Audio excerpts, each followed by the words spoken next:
이게 진짜 내 인생이 된 거야? 278번 앞으로 나와.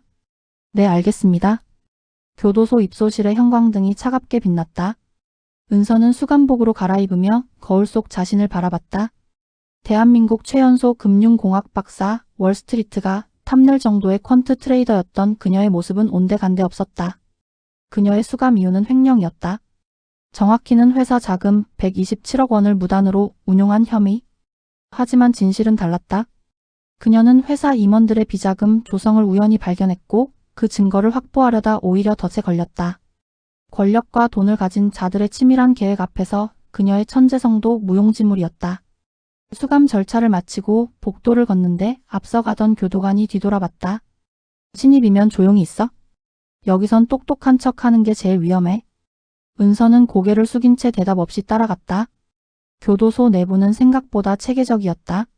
하지만 그 질서 아래 숨겨진 또 다른 세계가 있다는 걸 그녀는 본능적으로 감지했다. 여자 교도소 3동 208호실. 문이 열리자 4명의 수감자가 은서를 쳐다봤다. 그중 가장 덩치 큰 여자가 침대에서 일어나 다가왔다. 신상이네? 뭐 했어? 횡령이요? 횡령? 얼마나? 127억요? 순간 방 안이 조용해졌다. 4명의 눈빛이 동시에 변했다.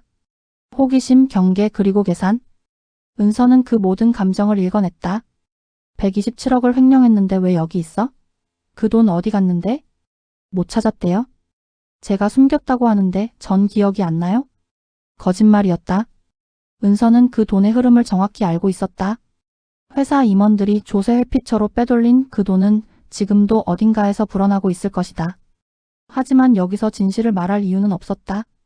그날 밤 은서는 침대에 누워 천장을 바라봤다. 교도소 안에서도 밤은 소란스러웠다. 복도를 오가는 발소리, 어디선가 들려오는 낮은 웃음소리, 그리고 금속이 부딪히는 소리. 은서는 귀를 세웠다. 다음날 아침 점호 후 작업장으로 이동하는 시간이었다. 은서는 세탁실에 배정받았다. 뜨거운 증기와 세제 냄새가 가득한 공간에서 수감자들은 묵묵히 일했다. 그런데 점심시간 직전 감시가 느슨해지는 순간 몇몇 수감자들이 화장실 쪽으로 사라졌다. 은서는 자연스럽게 그들을 따라갔다. 화장실 끝칸 환풍구 아래에 4명의 여자가 모여 있었다. 그들의 손에는 종이로 만든 화투가 쥐어져 있었다. 뭐야, 신상? 화장실 온 거예요? 그래? 그럼 빨리 보고 나가. 은서는 변기를 사용하는 척하며 그들의 대화를 들었다. 오늘 밤 11시 3동 창고. 판 크게 버린다며? 응. 1동 언니들도 온대. 판돈 최소 3만 원부터. 미쳤네. 걸리면 독방 직행인데. 그러니까 조용히 하라고. 김 교도관은 매수했으니까 걱정 마. 은서는 물을 내리고 나왔다. 4명의 여자는 그녀를 힐끗 보더니 화투를 주머니에 숨겼다. 은서는 아무 말 없이 세면대에서 손을 씻었다. 거울에 비친 그녀의 표정은 담담했다. 그날 저녁 소등 후 은서는 잠든 척 누워 있었다. 시계는 없었지만 그녀의 내부 시계는 정확했다. 밤 10시 50분쯤 복도에서 발소리가 들렸다. 교도관의 순찰이었다. 하지만 그 발소리는 평소보다 빨랐다. 형식적인 점검이었다. 11시 정각 방 안에서 움직임이 있었다. 덩치 큰 여자 그녀의 이름은 명자였다. 명자가 조용히 일어나 문 쪽으로 갔다. 은서는 눈을 살짝 떴다. 명자는 문틈으로 복도를 확인하더니 재빠르게 밖으로 나갔다. 은서는 5분을 기다렸다. 그리고 조용히 침대에서 내려왔다. 맨발로 복도에 나서자 차가운 바닥의 감촉이 전해졌다. 멀리서 희미한 불빛이 보였다. 창고 쪽이었다. 창고 문틈으로 들여다보니 12명 정도의 수감자가 둥글게 모여 앉아 있었다. 가운데는 손때 묻은 화투와 구겨진 지폐들. 판이 시작되고 있었다. 은서는 뒤로 물러났다. 아직은 때가 아니었다. 관찰이 먼저였다. 그녀는 조용히 방으로 돌아와 침대에 누웠다. 머릿속으로 오늘 본 것들을 정리하기 시작했다. 교도소 안의 도박판, 매수된 교도관, 수감자들 사이의 위계질서, 그리고 돈의 흐름. 은서의 입가에 미세한 미소가 번졌다. 이곳에도 게임이 있네. 여러분, 이 이야기가 흥미로우셨다면 구독과 좋아요, 알림 설정 부탁드립니다. 은서의 본격적인 계획이 곧 시작됩니다. 은서의 첫 주는 철저한 관찰로 채워졌다. 작업장에서 운동 시간에 식사 시간에 그녀는 교도소에 보이지 않는 구조를 분석했다. 수감자들 사이에는 명확한 서열이 있었다. 정점에는 일동의 큰언니 혜진이 있었다. 폭력 사건으로 15년형을 받은 그녀는 교도소 내 모든 암거래를 관리했다. 담배, 과자, 화장품부터 시작해 휴대폰 불법 사용까지. 돈만 있으면 못 구할 게 없었다. 그 아래 각 동마다 중간 보스가 있었다. 3동은 명자, 2동은 선미, 4동은 정아. 이들은 혜진에게 상납금을 바치고 자기 구역을 관리했다. 그리고 말단에는 실제로 일하는 수감자들이 있었다. 물건을 운반하고 정보를 전달하고 위험한 일을 대신하는 사람들. 은서는 또한 교도관들의 패턴도 파악했다. 총 18명의 교도관 중 5명은 확실히 매수되어 있었다. 김 교도관은 야간 순찰을 담당하면서 도박판을 묵인했다. 박 교도관은 외부 물품 반입을 관리하며 뇌물을 받았다. 이 교도관은 징벌 기록을 조작했다. 하지만 나머지 13명은 달랐다. 특히 새로 부임한 강 교도관은 눈빛이 날카로웠다. 그녀는 복도를 지날 때마다 수감자들의 행동을 세밀하게 관찰했다. 은서는 본능적으로 알았다. 저 사람은 위험하다고. 일주일 후 명자가 은서에게 접근했다. 너 일할래? 무슨 일이요? 세탁실에서 나오는 옷들 있잖아. 거기 주머니 검사하는 거. 교도관들이 놓친 거 찾아내면 돼. 그래서요? 찾아낸 거의 30%는 내 거야. 담배 한 개비에 3,000원, 라이터 5,000원. 한 달이면 꽤 벌어. 은서는 고개를 저었다. 전 괜찮아요? 명자의 표정이 굳었다. 야, 여기서 거절하면 어떻게 되는지 알아? 알아요? 그래도 안 할래요? 이유는? 리스크 대비 수익이 너무 낮아요? 걸리면 독방 가는데 한 달에 10만 원도 안 되는 돈 때문에 그럴 이유가 없잖아요? 명자는 잠시 은서를 쳐다봤다. 그리고 피식 웃었다. 너 재밌는 애네. 그럼 넌 뭐 할 건데? 아직 몰라요? 근데 하나 물어봐도 돼요? 뭔데? 밤에 도박판 혜진 언니가 운영하는 거죠? 명자의 얼굴이 순간 굳었다. 주위를 둘러보더니 은서를 구석으로 끌고 갔다. 그거 어떻게 알았어? 제가 그날 밤 화장실 갔다가 봤어요. 창고 쪽에 불빛 보였거든요. 다른 사람한테 말했어? 아니요. 말할 이유가 없잖아요. 명자는 한참을 은서를 관찰하더니 말했다. 너 판에 끼고 싶어? 관심은 있어요? 돈 있어? 없어요? 그럼 어떻게 끼려고? 은서는 명자의 눈을 똑바로 쳐다봤다.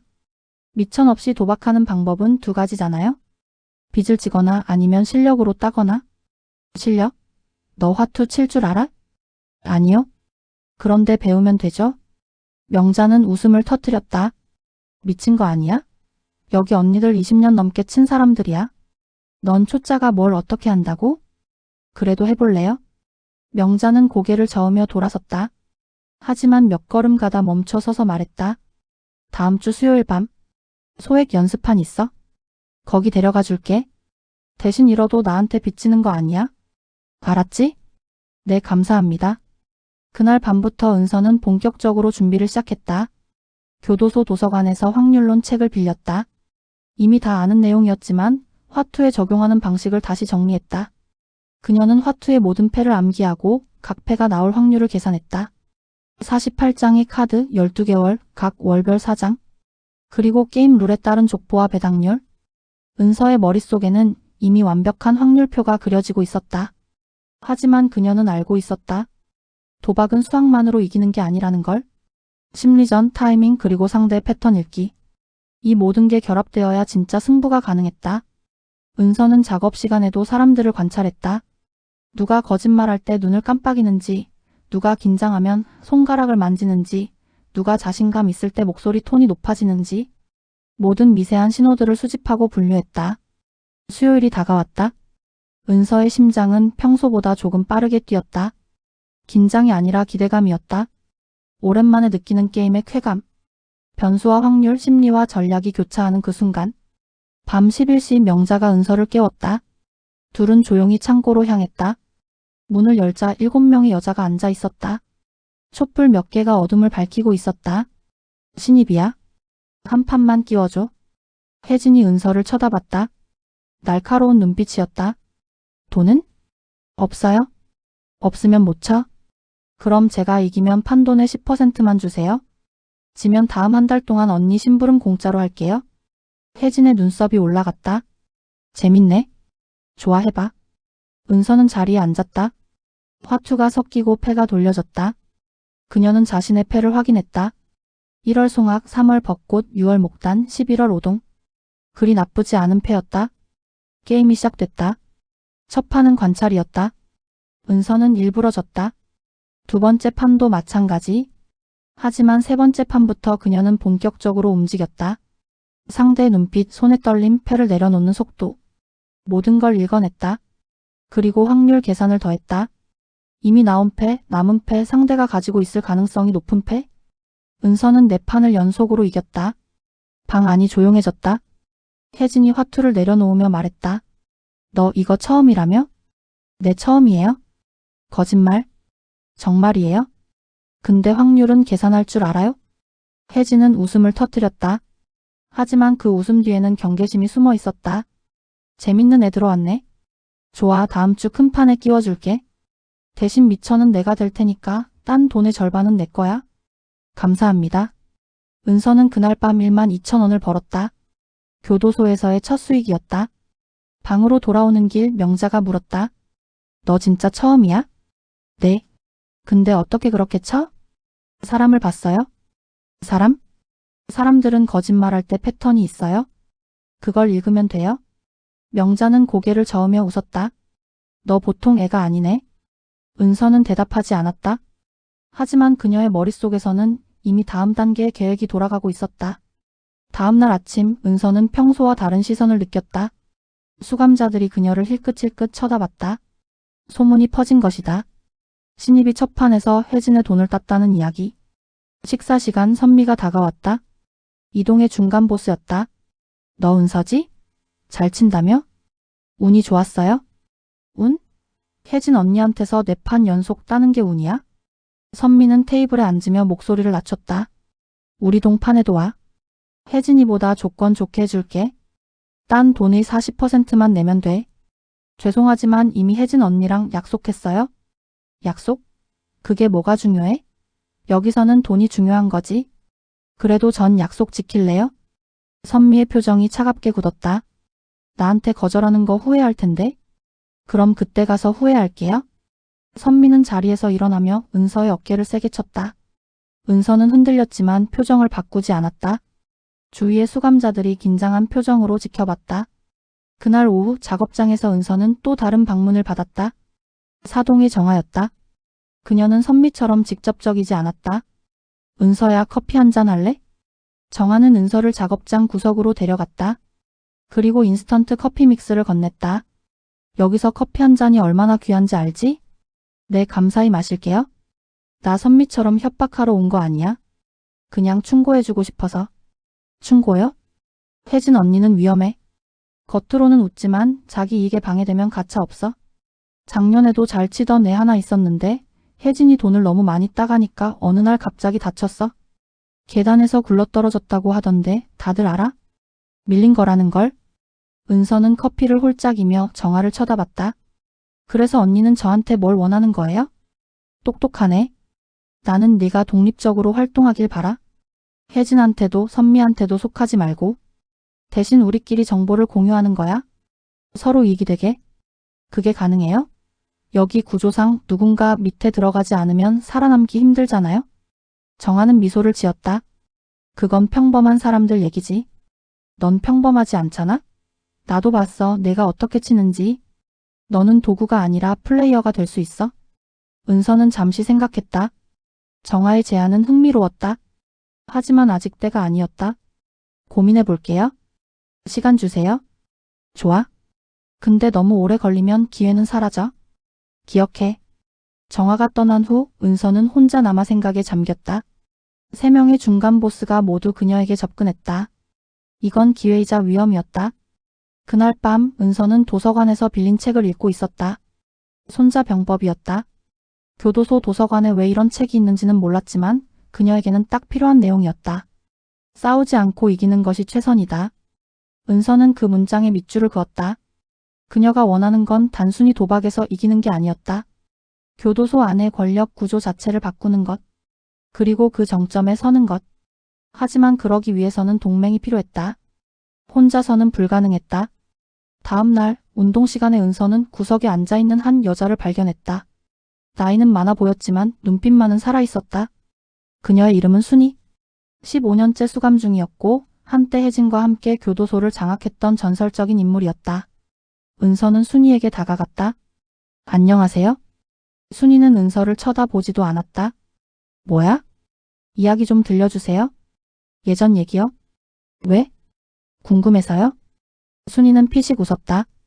요즘 애들은 예전 얘기 따위 관심 없던데? 저는 달라요? 전 역사에서 배우는 걸 좋아해요. 순이는 처음으로 은서를 똑바로 쳐다봤다. 너 그 신입이구나? 혜진한테서 돈 딴? 네. 계속 그러다간 다쳐. 알아요? 그래서 여쭤보는 거예요. 언니는 어떻게 했어요? 어떻게 혜진이랑 함께 이곳을 장악했어요? 순이는 한참을 은서를 관찰하더니 자리를 내주었다. 앉아? 은서는 순이 옆에 앉았다. 순이는 하늘을 보며 말하기 시작했다. 옛날에는 혜진이가 이렇게 독점하지 않았어? 우리는 협력했지. 각자 잘하는 분야가 있었거든. 혜진이는 외부와 연결, 나는 내부 관리. 그렇게 균형을 맞췄어. 그럼 왜 지금은요? 욕심이지. 혜진이는 모든 걸 혼자 가지려고 했어. 나한테도 배신당할까봐 겁먹고 결국 나를 제거했지. 어떻게요?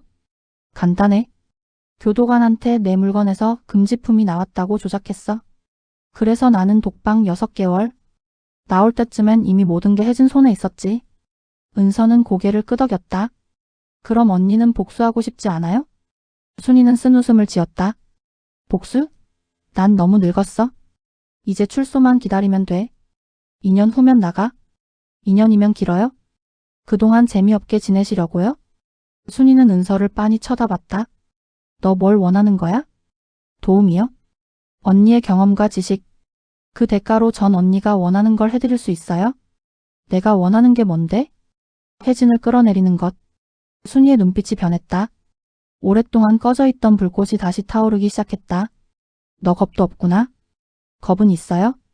그런데 이곳에서 안전하게 사는 방법은 없잖아요? 그럼 차라리 게임을 바꾸는 게 낫다고 생각해요? 순이는 한참을 생각하더니 손을 내밀었다. 좋아. 내가 도와주지. 대신 조건이 있어? 뭔데요? 절대 나를 배신하지 마. 그리고 혜진을 끌어내릴 때 내가 직접 그 모습을 볼 수 있게 해줘. 은서는 순이의 손을 잡았다. 약속할게요. 그날부터 은서와 순이의 비밀 수업이 시작됐다. 순이는 은서에게 교도소의 모든 비밀 통로, 교도관들의 약점, 돈의 흐름, 그리고 권력의 메커니즘을 가르쳤다. 여기서 제일 중요한 건 정보야. 누가 누구랑 싸웠는지, 누가 빚이 있는지, 누가 약점이 있는지. 이 모든 게 무기가 돼. 은서는 모든 걸 머릿속에 새겼다. 그리고 자신만의 데이터베이스를 구축하기 시작했다. 일주일 후 혜진이 약속한 큰판의 날이 다가왔다. 큰판이 열리는 날은 금요일 밤이었다. 참가자는 총 20명. 각 동의 대표들과 외부에서 돈을 댄 후원자들의 대리인까지 모였다. 판도는 최소 10만 원부터 시작이었다. 은서는 혜진이 된 미천 50만 원을 받았다. 그 돈의 무게가 손에 느껴졌다. 이기면 절반을 가져가지만 지면 빚이 되는 돈. 창고는 평소보다 넓게 정리되어 있었다. 가운데는 화투판, 주위로는 관객석처럼 둘러앉을 공간. 촛불 대신 배터리 램프가 켜져 있었다. 꽤 준비된 판이었다. 혜진이 판을 시작하기 전 규칙을 설명했다.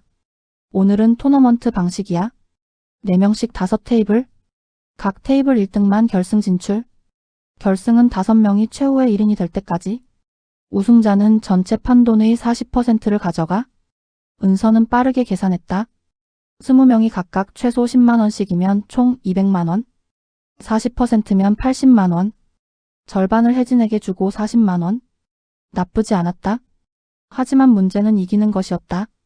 첫 번째 테이블에는 은서를 포함해 명자 그리고 일동의 2명이 앉았다. 그중 한 명은 미경이라는 여자로 10년 넘게 화투를 쳐온 베테랑이었다. 게임이 시작됐다. 은서는 첫 2판을 관찰하며 상대들의 패턴을 분석했다. 미경은 공격적이었다. 좋은 패가 오면 과감하게 밀어붙였다. 명자는 보수적이었다. 확실한 패가 아니면 승부를 걸지 않았다. 다른 두 명은 평범했다. 세 번째 판부터 은서는 본격적으로 움직였다. 그녀는 일부러 약한 패로 미경을 자극했다. 미경은 예상대로 크게 걸었다. 하지만 은서는 마지막에 숨겨둔 패로 역전했다. 미경의 얼굴이 굳었다. 은서는 담담하게 돈을 긁어모았다. 네 번째, 다섯 번째 판도 마찬가지였다. 은서는 상대의 심리를 읽고 확률을 계산하고 타이밍을 조절했다. 1시간 후 그녀는 테이블 1위로 결승에 진출했다. 다른 테이블에서도 결과가 나왔다. 혜진은 당연히 1위, 선미도 통과, 정아도 통과, 그리고 이동의 지영이라는 새로운 얼굴도 올라왔다. 결승 5명이 메인 테이블에 앉았다. 분위기가 달랐다. 관객들의 숨소리까지 들릴 정도로 긴장감이 흘렀다. 혜진이 카드를 섞으며 말했다. 여기서부터는 진짜야? 각오해. 게임이 시작됐다. 은서는 처음 세 판을 의도적으로 졌다. 돈을 잃는 것보다 정보를 얻는 게 중요했다. 혜진의 패턴, 선미의 습관, 정아의 버릇, 지영의 약점. 모든 걸 분석한 후 네 번째 판부터 은서는 반격을 시작했다. 그녀는 선미를 먼저 겨냥했다. 선미는 긴장하면 손가락으로 카드 모서리를 만지는 습관이 있었다. 은서는 그 신호를 읽고 큰 판을 걸었다. 선미는 무너졌다. 다섯 번째 판에서는 정아를 노렸다. 정아는 좋은 패가 있을 때 미세하게 웃었다. 은서는 그걸 역이용해 정아를 함정에 빠뜨렸다. 이제 남은 건 혜진과 지영, 그리고 은서 셋이었다. 지영은 젊고 공격적이었다. 하지만 경험이 부족했다. 은서는 지영의 급한 성격을 이용해 과도하게 베팅하게 만들었다. 지영은 결국 돈을 모두 잃고 탈락했다. 이제 혜진과 은서만 남았다. 관객들이 숨을 죽였다. 신입과 큰 언니의 대결. 누구도 예상하지 못한 상황이었다. 혜진이 미소를 지으며 말했다. 재밌네. 내가 여기까지 올 줄은 몰랐어. 저도요. 그럼 이제 진짜 시작해볼까? 다음 판에서 혜진은 본격적으로 압박을 가했다. 큰 금액을 걸고 심리전을 펼쳤다. 은서는 두 판을 연속으로 졌다. 돈이 빠르게 줄어들었다. 하지만 은서는 침착했다. 그녀는 이미 혜진의 패턴을 파악했다. 혜진은 자신감이 있을 때 카드를 빨리 냈다. 불안할 때는 잠시 멈췄다. 세 번째 판 은서는 모든 걸 걸었다. 혜진이 잠시 멈췄다. 바로 그 신호였다. 은서는 밀어붙였다. 혜진이 패를 공개했다. 좋은 패였다. 하지만 은서의 패가 더 좋았다. 판이 뒤집혔다. 은서가 혜진의 돈을 대부분 가져갔다. 혜진의 표정이 굳었다. 마지막 판이었다. 혜진에게 남은 돈은 10만 원. 은서는 70만 원을 가지고 있었다. 혜진이 올인했다. 은서는 잠시 고민하는 척하다가 받았다. 카드가 공개됐다. 혜진의 패는 강했다. 하지만 은서의 패는 더 강했다. 게임이 끝났다. 방 안이 조용했다. 그리고 갑자기 환호성이 터졌다. 신입이 큰 언니를 꺾은 것이다. 은서는 80만 원을 받았다. 절반인 40만 원을 혜진에게 주려 했지만 혜진은 손사래를 쳤다. 아니야. 넌 내 돈으로 시작했지만 여기서 이긴 건 내 실력이야. 그러니까 이번 판은 60대 40으로 하자. 내가 60. 은서는 놀랐다. 예상치 못한 관대함이었다. 감사합니다.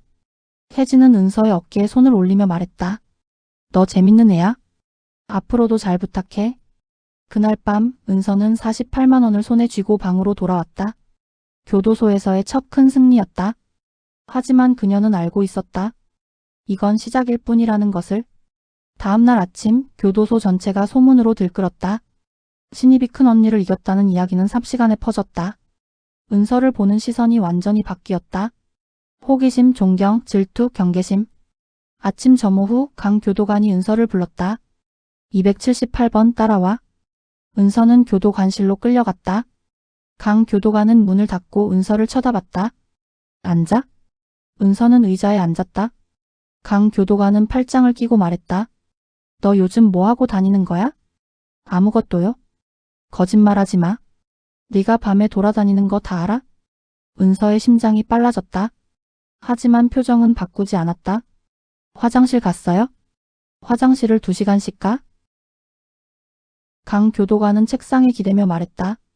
나는 다른 교도관들처럼 뇌물 받고 눈 감아주는 사람 아니야. 여기서 뭔 일이 벌어지는지 다 알고 있어? 도박판도 밀수도 다.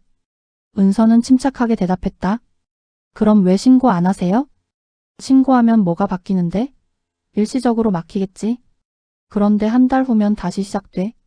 더 은밀하게, 더 조직적으로. 그럼 뭘 원하세요? 강 교도관은 은서를 똑바로 쳐다봤다. 너 똑똑하다며? 그럼 알겠지. 나는 증거가 필요해. 확실한 증거. 이 시스템을 완전히 무너뜨릴 수 있는. 그래서 저한테 밀고자가 되라는 거예요? 밀고자? 아니. 난 네가 나를 도와주길 바라는 거야. 대신 나도 너를 보호해 줄게. 은서는 잠시 생각했다. 강 교도관의 제안은 위험했다. 하지만 동시에 기회이기도 했다. 시간을 주세요. 생각해 볼게요. 일주일. 일주일 후에 답 들려줘. 은서는 교도관실을 나왔다. 복도를 걷는데 순이가 기다리고 있었다. 무슨 일이야? 아무것도 아니에요. 거짓말. 강 교도관이 널 부른 거 다들 봤어? 무슨 얘기했어? 은서는 주위를 살피고 순이를 구석으로 데려갔다. 그리고 조용히 상황을 설명했다. 순이의 표정이 굳었다. 위험해. 강 교도관은 예측 불가능한 사람이야. 정의감에 불타긴 하지만 그게 때로는 독이 돼. 그럼 어떻게 해야 해요? 일단 시간을 끌어. 그동안 우리가 먼저 움직이는 거야. 무슨 뜻이에요? 순이는 은서에게 더 가까이 다가와 속삭였다. 혜진을 끌어내리려면 타이밍이 중요해. 지금 너는 혜진의 신뢰를 얻었어. 그걸 이용해야 해. 어떻게요? 혜진의 약점을 찾는 거야. 모든 사람에게는 약점이 있어. 혜진도 마찬가지야. 다음 며칠간 은서는 혜진을 조심스럽게 관찰했다. 혜진은 겉으로는 완벽해 보였다. 강하고 영리하고 카리스마가 있었다. 하지만 은서는 작은 균열을 발견했다. 혜진에게는 동생이 있었다. 교도소 밖에서 투병 중인 동생. 혜진이 여기서 번 돈의 대부분은 동생의 치료비로 나갔다. 그리고 그 동생이 바로 혜진의 가장 큰 약점이었다. 은서는 또한 혜진과 매수된 교도관들 사이의 관계도 파악했다. 김 교도관은 월 50만 원, 박 교도관은 70만 원, 이 교도관은 30만 원. 총 150만 원이 매달 나갔다. 이 돈의 흐름을 끊으면 혜진의 시스템은 무너질 것이었다. 하지만 은서에게는 아직 결정적인 증거가 없었다. 그리고 혼자서는 혜진을 꺾을 수 없었다. 일주일 후 은서는 강 교도관을 다시 만났다. 생각 정리됐어? 네.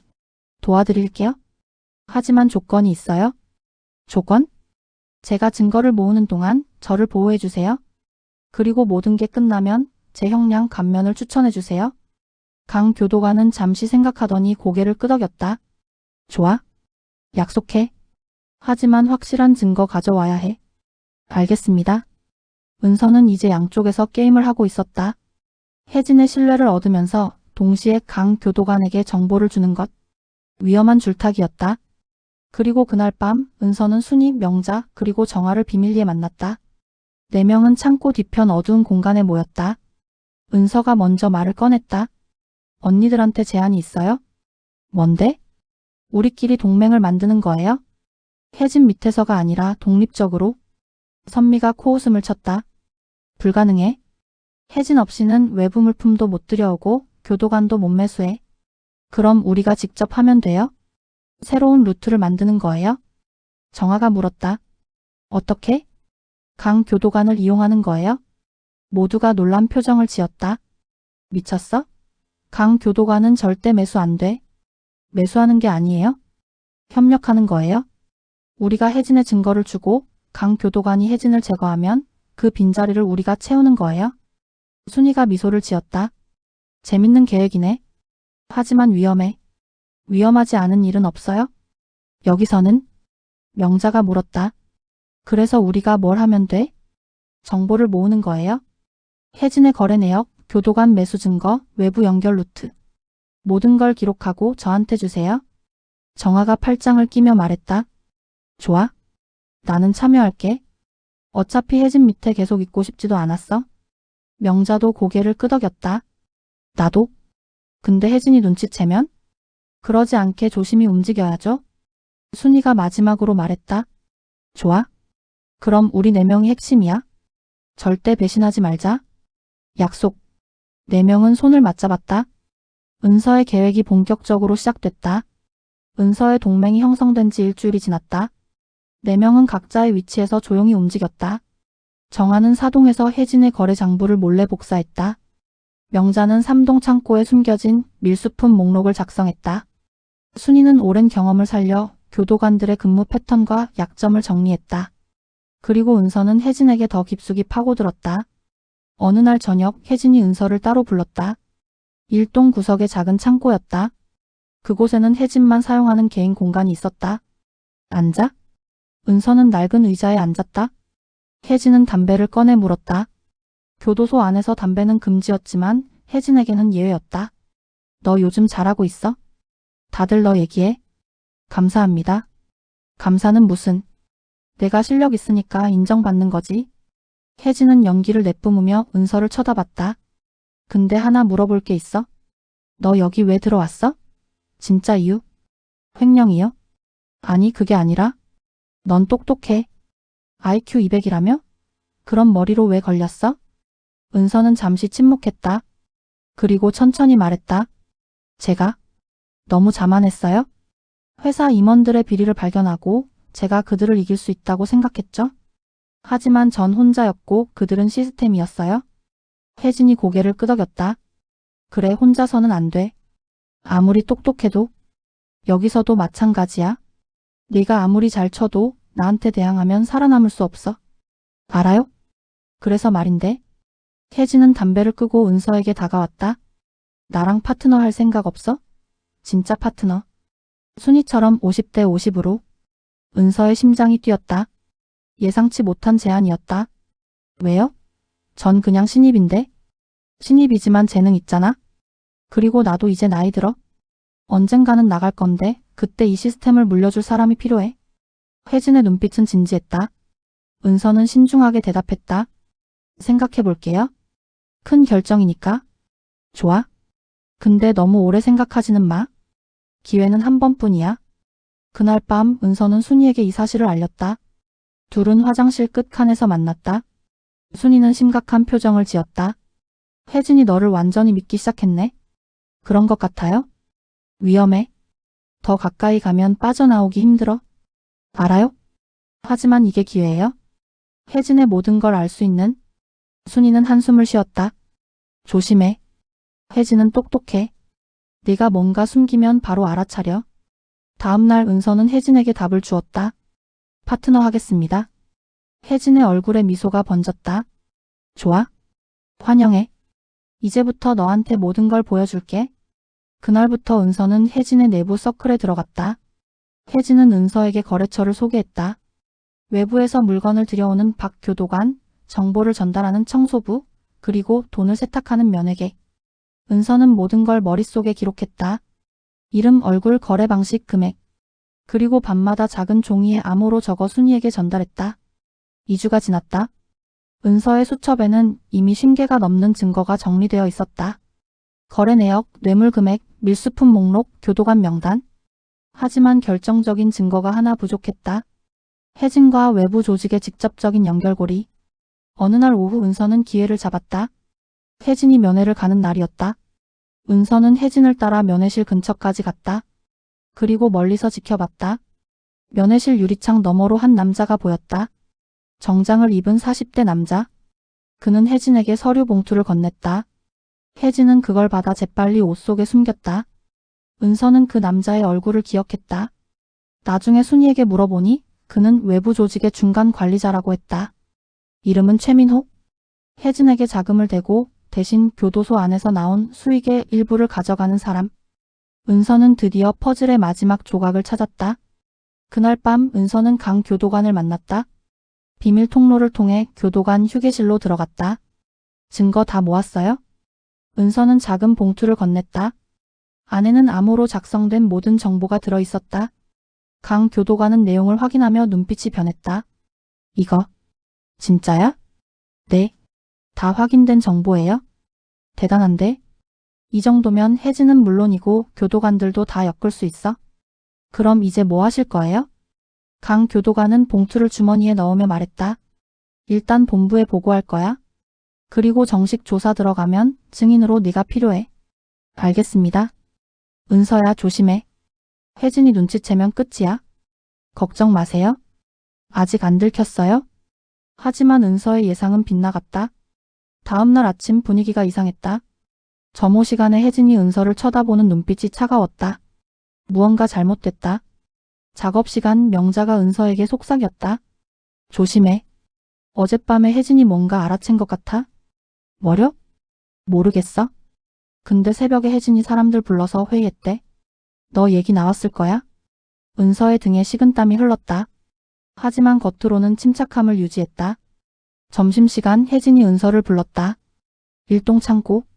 하지만 이번에는 혼자가 아니었다. 선미와 2명의 수아가 함께 있었다. 앉아? 은서는 의자에 앉았다. 4명이 둥글게 그녀를 둘러쌌다. 혜진이 담배를 피우며 말했다. 은서야, 너한테 물어볼 게 있어. 뭔데요? 너 강 교도관이랑 만났지? 은서의 심장이 멎는 것 같았다. 하지만 표정은 바꾸지 않았다. 네, 만났어요? 강 교도관이 저를 불렀거든요. 왜? 제가 도박한다는 소문 들었대요. 경고하려고? 그래서? 그냥 조심하라고 했어요? 그래서 알겠다고 했죠? 혜진은 은서를 한참 쳐다봤다. 그 시선이 날카롭게 파고들었다. 거짓말 같은데? 진짜예요? 그럼 왜 어젯밤에 또 만났어? 은서는 숨이 멎었다. 들켰다. 누군가 봤다. 혜진이 일어나 은서에게 다가왔다. 은서야, 나는 배신 제일 싫어해. 순이 때도 그래서 잘났어. 근데 너도 나를 배신하려는 거야? 아니에요. 그럼 어젯밤 뭐 했어? 은서는 빠르게 머리를 굴렸다. 거짓말을 만들어내야 했다. 설득력 있는 거짓말. 강 교도관이 저한테 제안했어요? 제안? 언니를 밀고 하면 형량 줄여준다고요? 혜진의 눈빛이 더 날카로워졌다. 그래서? 거절했어요? 아무 정보도 안 줬어요? 증명해봐. 어떻게요? 혜진은 은서의 주머니를 뒤졌다. 아무것도 없었다. 은서는 이미 모든 증거를 강 교도관에게 넘긴 후였다. 가방은? 방에 있어요? 혜진은 선미에게 고개를 끄덕였다. 선미가 뛰어나갔다. 10분 후 돌아와서 고개를 저었다. 아무것도 없다는 신호였다. 혜진은 다시 은서를 쳐다봤다. 너 진짜 아무것도 안 줬어? 네. 그럼 왜 강 교도관이 오늘 아침 본부에 보고서 올렸을까? 은서의 얼굴이 굳었다. 강 교도관이 너무 빨리 움직였다. 혜진이 은서의 멱살을 잡았다. 야, 나한테 거짓말하면 어떻게 되는지 알지? 언니 진짜 아니에요? 저는? 닥쳐. 혜진은 은서를 바닥에 밀쳤다. 은서는 넘어지며 손바닥이 긁혔다. 일주일 안에 조사 들어올 거야? 그때 네가 정말 배신 안 했는지 확인될 거야? 만약 네가 뭐라도 불었으면? 혜진은 말을 멈추고 은서를 내려다봤다. 넌 여기서 못 나가? 은서는 바닥에 엎드린 채 대답하지 않았다. 혜진과 다른 사람들이 나간 후에야 천천히 일어났다. 손바닥에서 피가 났다.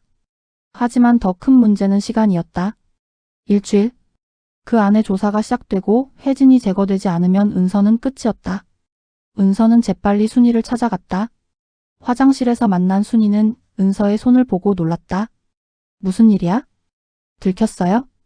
혜진이 알아챘어요? 어떻게? 누군가 어젯밤에 저를 봤나 봐요. 강 교도관 만나는 거.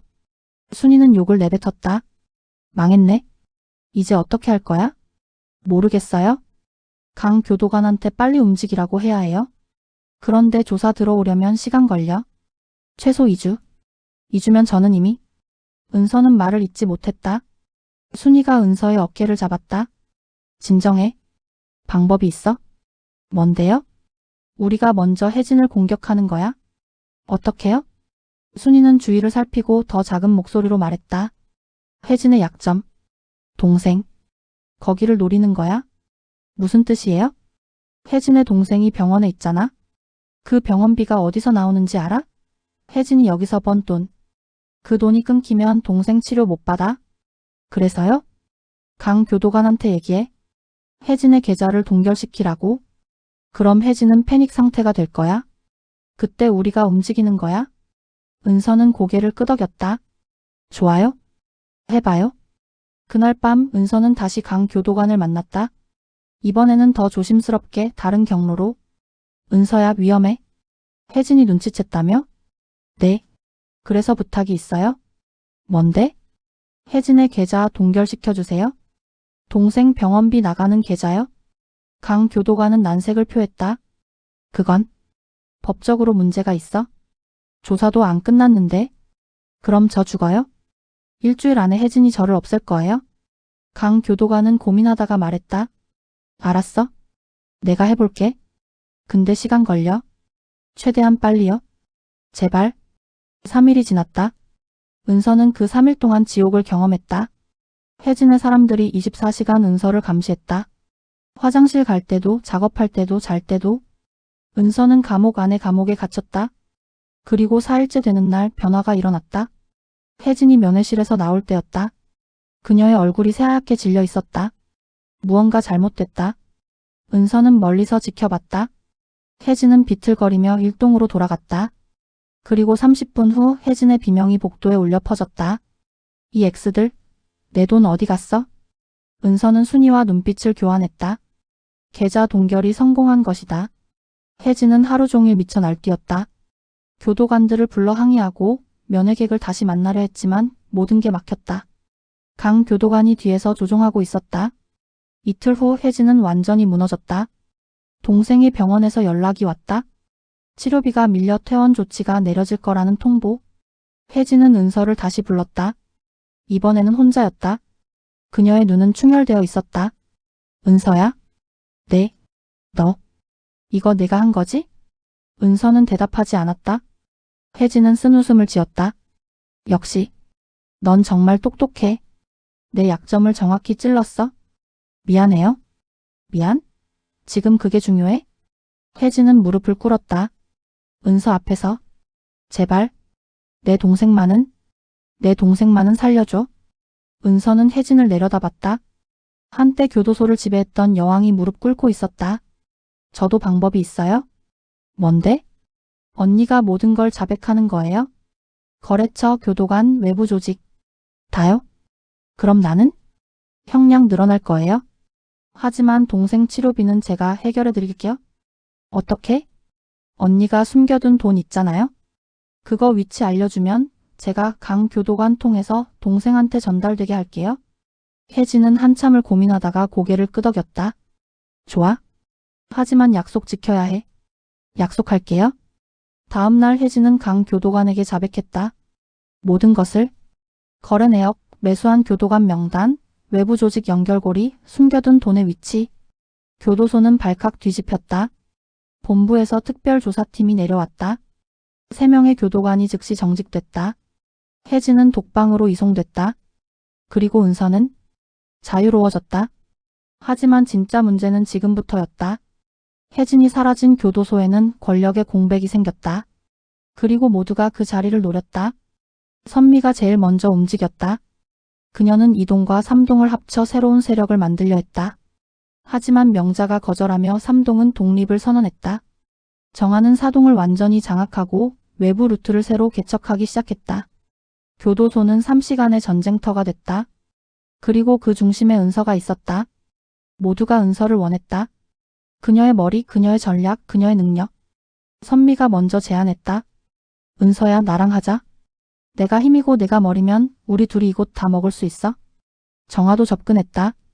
은서, 선미 말 듣지 마. 저 여자는 폭력적이야. 나랑 하면 깔끔하게 할 수 있어. 명자는 다르게 나왔다. 은서야, 너 혼자 해봐. 내 능력이면 충분해. 내가 뒤에서 도와줄게. 은서는 모든 제안을 거절했다. 전 누구 밑으로도 안 들어가요? 그리고 누구 위에도 서지 않을 거예요? 그럼 뭐 할 건데? 새로운 시스템을 만들 거예요? 혜진처럼 독점하는 게 아니라 함께 나누는 시스템. 선미가 비웃었다. 그게 되겠어? 여기가 어딘데? 해볼게요. 은서는 순이와 함께 계획을 세웠다. 새로운 시스템의 핵심은 협동조합 방식이었다. 각 동의 대표가 동등한 지위를 가지고 수익을 공정하게 분배하는 것. 하지만 이를 위해서는 모두의 동의가 필요했다. 그리고 그게 가장 어려웠다. 일주일 후 은서는 모든 동의 대표들을 모았다. 선미, 정아, 명자, 그리고 일동의 새로운 리더 지영. 언니들, 제 제안을 들어주세요. 은서는 자신의 계획을 설명했다. 처음에는 모두 회의적이었다. 하지만 은서가 구체적인 숫자와 이익 분배 방식을 제시하자 분위기가 바뀌었다. 이 방식으로 하면 모두가 해진 때보다 더 많이 벌 수 있어요? 그리고 리스크는 분산돼요? 선미가 물었다. 그럼 누가 총괄해? 돌아가면서요? 한 달씩. 투명하게. 정아가 덧붙였다. 근데 배신하면? 배신한 사람은 모두가 적이 되는 거예요? 혼자서는 못 이겨요? 명자가 웃었다. 재밌는데? 나는 찬성. 지영도 고개를 끄덕였다. 나도. 정아가 마지막으로 손을 들었다. 좋아, 해보자. 선미만 남았다. 그녀는 한참을 고민하다가 말했다. 조건이 있어? 첫 달은 내가 총괄. 은서는 고개를 끄덕였다. 좋아요? 이렇게 새로운 시스템이 탄생했다. 새 시스템이 시작된 지 한 달이 지났다. 놀랍게도 잘 작동했다. 수익은 30% 증가했고 갈등은 절반으로 줄었다. 교도관들도 새로운 질서에 적응하기 시작했다. 하지만 평화는 오래가지 않았다. 어느 날 외부에서 새로운 인물이 들어왔다. 이름은 제이. 조직폭력배 출신으로 살인미수로 15년형을 받은 여자. 그녀는 들어오자마자 분위기를 바꿨다. 제이는 선미에게 접근했다. 언니, 이 시스템 이상해요? 왜 똑같이 나눠요? 강한 사람이 더 가져가야죠. 선미는 처음에는 무시했다. 하지만 제이는 집요했다. 그녀는 이동의 수감자들을 하나씩 포섭하기 시작했다. 돈으로, 협박으로, 회유로. 한 달 후 제이는 이동의 절반을 장악했다. 그리고 선미에게 도전장을 내밀었다. 언니, 이제 비켜요? 아니면 같이 세 판 짜든가? 선미는 은서에게 달려왔다. 은서야, 저 X 어떻게 해야 해? 폭력으로 해결하면 안 돼요? 시스템이 무너져요? 그럼 어떻게? 제이가 뭘 원하는지 알아봐야 해요? 은서는 직접 제이를 만났다. 운동장 구석 둘만의 대화였다. 뭐 하러 왔어? 언니가 뭘 원하는지 궁금해서요? 제이는 은서를 후거봤다. 너 그 유명한 IQ 200? 회진 끌어내린? 네. 대단하네. 근데 너무 순진해. 여기는 정글이야. 강한 놈이 먹는 곳이지 공평하게 나누는 데가 아니야. 그래서 언니는 혜진처럼 되고 싶은 거예요? 왜 안 돼? 혜진은 실패했지만 난 안 그럴 거야. 은서는 미소를 지었다. 언니, 혜진이 왜 실패했는지 알아요? 왜? 혼자 다 가지려고 했으니까요. 언니도 같은 실수하면 같은 결과 나올 거예요. 제이의 눈빛이 변했다. 협박하는 거야? 아니요. 제안하는 거예요. 언니도 시스템에 들어오세요. 대신 언니 능력에 맞게 더 많은 목 드릴게요. 얼마? 다른 사람들 15%, 언니는 25%. 제이는 잠시 생각하다가 물었다. 왜 나한테 그렇게 해줘? 언니가 적이 되는 것보다 동료가 되는 게 나으니까요. 제이는 웃음을 터뜨렸다. 너 정말 똑똑하다. 좋아, 해보자. 위기는 넘어갔다. 제이는 시스템에 편입됐고 그녀의 능력은 오히려 조직을 강화시켰다. 제이는 외부 조직과의 협상을 맡아 더 좋은 조건으로 물품을 들여왔다. 6개월이 지났다. 은서의 시스템은 완전히 자리 잡았다.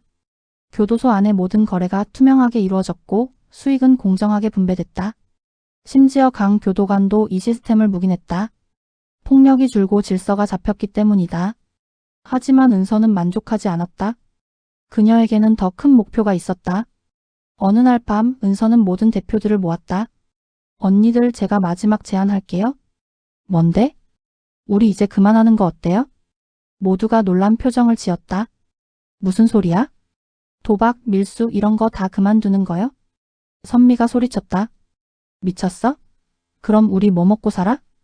다른 걸 해요? 합법적인 거요? 여기서 합법적인 게 뭐가 있어? 은서는 미소를 지었다. 교도소 안에서 사업을 하는 거예요? 진짜 사업. 그녀는 자신의 계획을 설명했다. 수감자들의 재능을 모아 제품을 만들고 외부에 파는 것. 비누, 수혜품, 간단한 조리품. 교도소 측의 허가를 받아 합법적으로. 이익은 적을 수 있어요? 하지만 위험이 없어요?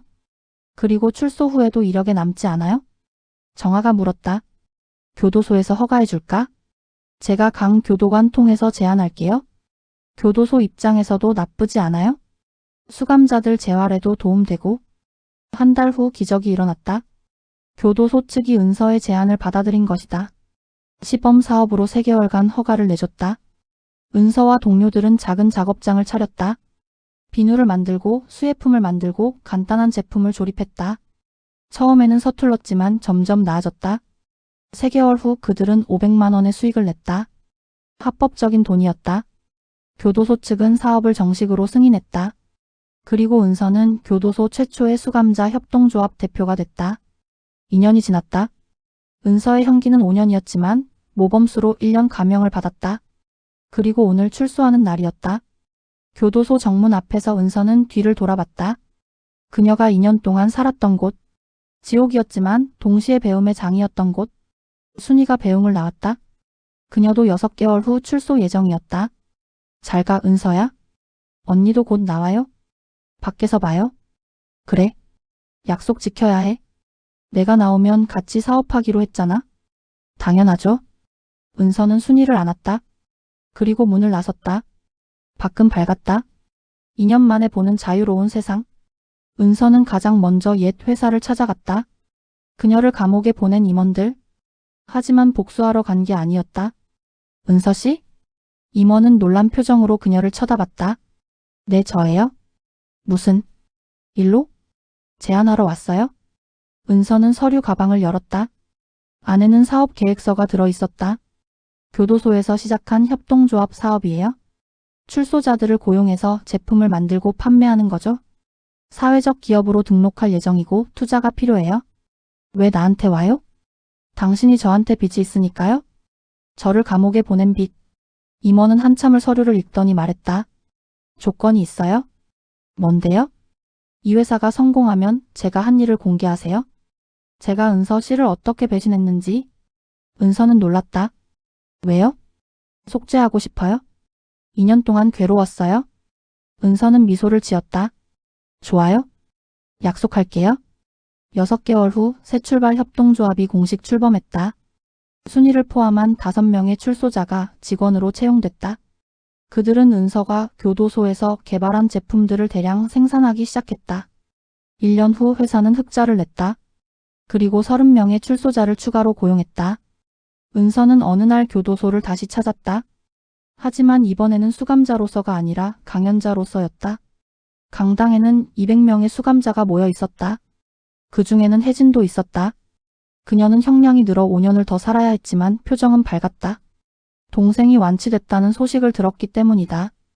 은서는 무대에 올라 말했다. 여러분, 저는 2년 전 여기 있었어요. 여러분처럼 수감자로요. 청중들이 웅성거렸다. 그때 저는 2가지를 배웠어요. 첫째, 혼자서는 아무것도 할 수 없다는 것. 둘째, 시스템은 바꿀 수 있다는 것. 은서는 자신의 이야기를 들려줬다.